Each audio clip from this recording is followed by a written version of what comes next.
बाली आणि सुग्रीव एवढे. आणि जेव्हा असणारा बाली गुहेत गेला आणि रक्ताचा पाठ यायला लागला, तेव्हा गावातलीच काही लोक बाहेरची सांगायला लागली सुग्रीवाला, आता दगड लाव, नाही तर अख्खी नगरीचं वाटोळ होईल. कारण का, बाली मेला वाटतं, तुला गादीवर बसायचंय. गादीवर सुग्रीवाला लोकांनीच बसवलं. आणि त्या असणाऱ्या गुहेचा दगड कसा तरी काढून बाली बाहेर आल्यानंतर पुन्हा लोक सांगायला, आम्ही सांगत होतो वाट पा. ऐकलं ना लोकांचं तुम्ही. आणि सगळ्यात वाटोळं बाहेरच्या लोकांचं ऐकावे जनाचे करावे मनाचे.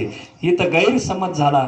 दोन भावांची ताटाटूट. आधर्मी बाली वागला, विश्वाच्या मालकाला यावं लागलं आणि लपून मान मारावं लागला. कर्म संपलं, जीवनात ध्यानात धरा, चला पुढं. ही एक असणारी सोन्याची लंका आहे आणि भिताड सुद्धा सोन्याचं आहे. गेट गेट आपल्या गेट सारखं नाही. आम्ही कीर्तनाला जर गेलो ना वास्तुशांतीच्या, ज्याची वास्तुशांती घातली ना त्याच्या बांगल्याचं 10-15 मिनिटं नुसतं वर्णनच करावं लागतं, तेव्हा पाकिट देतात. त्याची लादी कशी, कलर कसा आहे, आमकं कसं आहे, तमकं कसं आहे. बसा बसा, तुम्ही इकडे बघा, तिकडे नका. मला माहिती आहे तुम्ही किती शांततेने एक चित्ताने ऐकताय. मी लंकेच्या राजाचं सांगतो. माझ्या देहूच्या मालकाने एकाच राजाच्या संपत्तीचं वर्णन आहे ना ग्रंथामध्ये केले. तुका म्हणे ज्याची संपदा एवढी, सांगा ते कवडी गेली नाही. वळतीचं आहे का कोणाचं वर्णन केलेलं? असा वळतीचा लई पैशावाला आणि त्याचं वर्णन ग्रंथात आहे का? 169 किलोमीटरची भिंत आहे बांधलेला. किती? इथून नाशिक एवढी. 12 फूट उंच आणि 3 फूट रुंद. आणि ती दगडाची नाही आई, सोन्याची. आपल्याकडं काय, आपला स्क्वेअर फीटचा बांगला, त्याच्यावर बिबट्या येऊन बसता सकाळचा. ही परिस्थिती आहे. काय तुम्ही आम्ही वर्णन करतो. बहीण गेली दिवाळीला. बहिणी माहिती आहे ना भावाकडे जाता, आहे ना भाऊबीज वगैरे, रक्षाबंधन आता आली ना. काहींनी तर डायरेक्ट प्रॉपर्टीत हिस्सेच मागितलेत. वा वा वा, त्यांना आदर्श पुरस्कार द्यायला पाहिजे. बहीण गेली आणि एक ध्यानात धरा, एक वाक्य सांगतो. आदर्श बहीण कोणाला म्हणावं? जी भावाच्या घरी दिवाळीला जाती, रक्षाबंधनला जाती, आपला पाहुणचार घेते, गप निघून येते.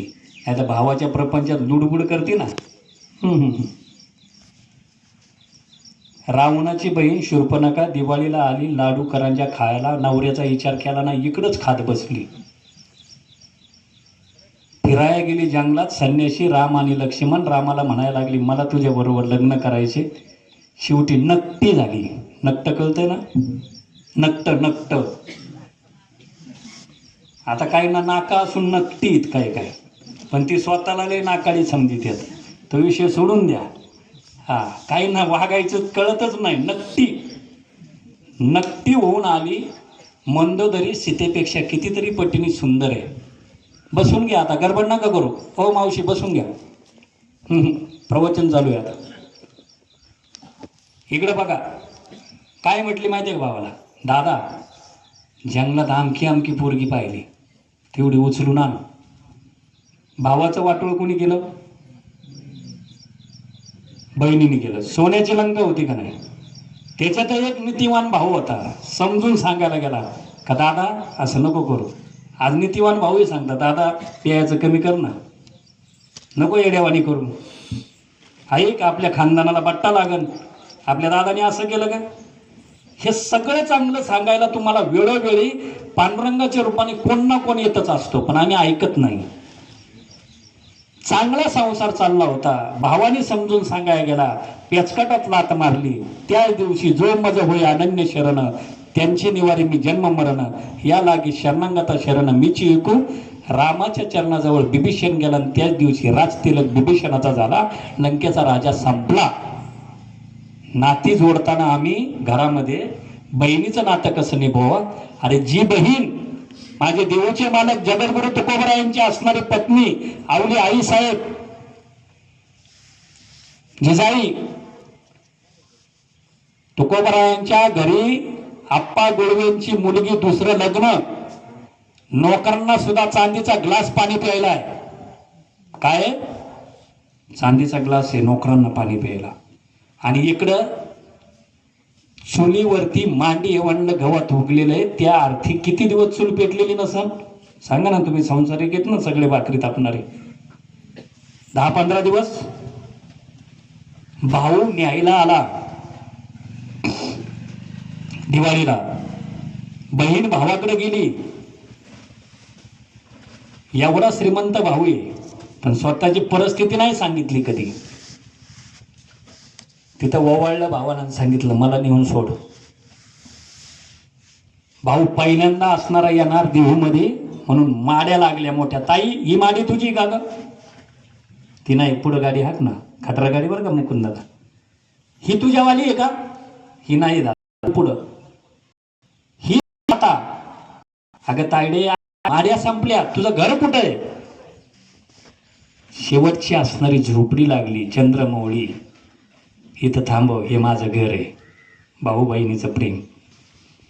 ये आपल्या ज्या असणाऱ्या बापाच्या घरी नोकरांना चांदीचं ग्लास पाणी प्यायला आहे, त्याच असणाऱ्या मुलीच्या घरी मातीची असणारी भांडी.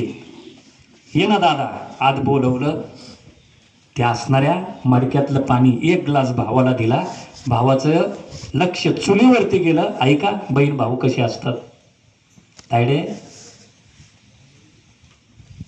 चुलीवरती मांडी आणलं गावात आहे, पोरांना खाऊ काय का? काय नाही दादा. पाटलाचं वावर आहे ना, त्या बांधावरती उंबर आहे, ती उंबर गोळा करून आणून लेकरांना खाऊ घातली. एवढी परिस्थिती कारसाल. अरे बाप जर उद्योजक असेल तर जी सून म्हणून गेली, तिने सासू सासरे रेपकावले धरून काही काही ठिकाणी. काय आम्ही वागतोय, काय कुटुंबामध्ये असणार आपल्या बापाची परिस्थिती बापासारखी, पण ज्या कुटुंबात लक्ष्मीचा आसन उंबरा ओलांडून आपण येतो ना, त्या 2 कुळांचा उद्धार करून आपल्याला जायचं. तशी असणारी आमची सकुआई खिलारी कुटुंबात आली, 2 कुटुंबांचा असणारा उद्धार करून गेली. काय असणार नक असेल सगळं, पण कधी असणार काय केलं का? लेकरांना काय दिली? शिदुरी. जीवनामध्ये ध्यानात धरा, आपली परिस्थिती कशी असू द्या, आदर्शी माता, आदर्श बहीण होण्याचा प्रयत्न करा. माई बाप झोपट टाकून गेली, ज्ञानेश्वरीमध्ये कुठं उल्लेख आला नाही. काय असतं आईचं नातं? मी एका 10व्याला गेलो होतो, गावाचं नाव नाही सांगत पण सत्य घटना आहे. आई मुलांवरती जिवंत असताना सुद्धा प्रेम करते आणि मेल्यानंतर सुद्धा प्रेम करते. हे आई दिसत नसन, पण आज सूक्ष्म आत्मा वर्ण पाहता. सर मंडप टाकला आहे, माझी मुलगी आली, माझी मुलं आल्यात, नातवंड आलेत, सगळं आलेत, पण मी नाही ना. आता नाही येणे जाणे आणि सहज खुंटले बोलणे. 10वा झाला असा. आपल्या काकस्पर्शाला फार किंमत आहे. जिथं ते चौथारा होता तिथं पिंड मांडला होता भाताचा. बाकीची घरातली सगळी हात सोडून अशी उभी आहे आणि त्या आईला म्हणायचे, शिवप्रवचन झालं, आम्ही पाहत होतो. तुमच्यासारखा धोत्रावाला एक माणूस उठला. मशानभूमीच्या कट्ट्यावरती एक मुलगी गाऊन घातलेली, मळकट चेहरा, केस विस्कटलेली, अशी डोकं खाजवायची. जो उभा होता हात जोडून, त्या माणसाने त्याला धरलं, तिला कट्ट्यावरनं खाली उतरवलं. आई काय असते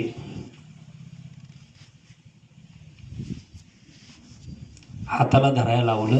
तेव्हा आम्हाला कळलं ते बहीण भाऊ आहेत. अशी थोडी चालत चालत आली, फेरा मारला जिथं पिंडाचा चौथरा आहे तिथं, हळदी कुंकू वाहिलं, हात जोडायला लावले आणि बाजूला जाऊन उभे राहिले. तो भाऊ काय म्हटलं माहिती आहे का? तेव्हा आम्हाला कळलं का ती असणारी गावांमधली मळकरेवाली थोडी असणारी वेडसर मुलगी ती आईची आहे. आम्हाला असं कळलं का जेव्हा ती जन्माला आली, आईला मुलगा कसंही असू द्या, तिच्या कुशीतून जन्म घेतलाय ना, का ती सगळ्यात जास्त प्रेम आपल्या लेकरांना करत असते.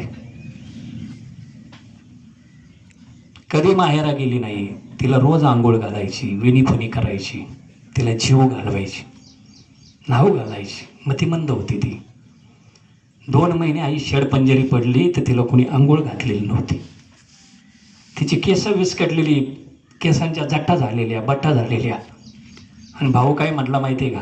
ऐका इकडे बघा, हात सोडून, हे आई शिवना मी आखीचा सांभाळ करेन. आई शिवना नको हाडाईड घेऊ, मी करीन ना आखीचा सांभाळ. कावळे सुद्धा भरपूर होते अर्जुन दादा.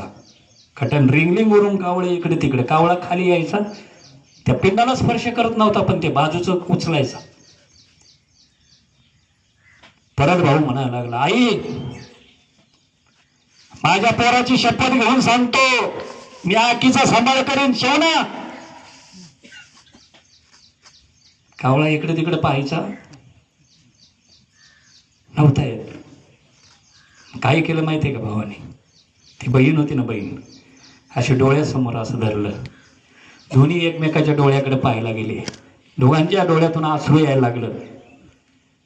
पाठची बहीण आहे ना, लहानपणात आपण एकमेकाला फार असतो ना, डोळ्यातनं पाणी होतं, ते पाहिलं मी. कडकडून मिठी मारली आणि काय सांगितलं माहितीये का, आई तू जसा सांभाळ केला ना तसा शेवटपर्यंत आखीचा मी सांभाळ करेन. शिवना कडकडून मिठी मारली, कावळा आला, पिंडाला शिवला. याला म्हणतात आईचं प्रेम. जिवंत असताना सुद्धा प्रेम करते आणि मेल्यानंतर सुद्धा प्रेम करते. ही नाती आहेत. आज किती पैसे दिल्यानंतर ह्या घरामध्ये USA सगळे अधिकारी आहेत, किती पैसे दिल्यानंतर आईला आलो आपण तिच्या मागे असणारी ऊब असणारा पदराचा वरून पांघरलेलं तिचं तिचं मातृत्व, प्रेम, तिची आपुलकी. 70 वर्षाची आई असू द्या, 50 वर्षाचा मुलगा असू द्या, आज तुमच्या तोंडांवरनं हात फिरवणारा मायेचा हात तो फक्त आईचाच असतो. किंबहुना धनुर्धरा जो मातेची उदरा तो मातेचा सोयरा की तुला पा. म्हणून हात सोडून विनंती करतो, नका पंढरपूरला जाऊ.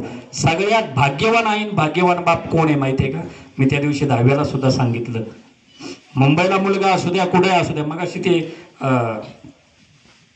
आत्माराम दादा ना, कुठे आहेत, हा ते मला म्हटले BPT मध्ये होते, मुलं USA आहे. मी त्यांना म्हणलं फोन करतात ना, हा मी एक सांगू, फोन करत असेल चांगलं आहे, मुलगा कुठे असू द्या, पण संध्याकाळच्या वेळेला फोन करत असेल ना आई वडिलांना, जेवली का आई, ही तर मला सांगा, सगळे आहेत तुम्ही. तुम्हाला आता वाटतं का माझ्या मुलांनी मला लाख रुपयाची 50,000ची पैठणी असा काय लागतं तुम्हाला? मुलगा बाहेर असेल तर त्याचा फोन यावा, आई कशी आहे, बरी आहे का तू. मी वास्तववादी जीवन का मांडतो तुमच्या समोर माहिती आहे का, अनेक आई आदर्शवादी आहेत, त्यांची उदाहरणं तुम्हाला द्यायला काय हरकत नाही, पण आपल्यामध्ये काय आदर्श आहे फार महत्वाचं आहे ते. रवींद्र दादा, काय असतं आई जीवनामध्ये, काय गेल्यानंतर कळतंय, असेपर्यंत आपण कसं सांभाळतोय आणि काय लागत नाही हो. काय असते आई माहिती आहे का, लहानपणी ना आईने असं मांडीवर घेतलेले, बरोबर आहे ना. आता तुम्हाला दाखवतो मी तुम्हाला, हे खड्डे होते आपले, काय खड्डे, हे टाळू भरली कोणी हो. हा तेवढं ते बोला ना रे, तेवढं बोला. आईने, आई म्हणा ना, आई आई. आज संध्याकाळी जाऊन आई पुढं बसा, ज्यांची आहे त्यांची नसल त्यांनी फोटो लावून स्मरण करा, माझं एवढं आलेलं फायद्यात ठरल. हे खड्डे पण ते टाळू आहे ना अशी भरतानी, त्याला असायचं काय म्हणायची माहिती आहे का आई, इकडे बघा माझा राजा साहेब होणार आहे, माझा राजा लय मोठा होणार आहे, माझा बबड्या असा होणार आहे. पण कधी माईने असं सांगितलं का माझा राजा बेवडा होणार आहे? बोला ना तुम्ही. माझा राजा दरोडेखोर होणार आहे, माझा राजा दाखव होणार आहे?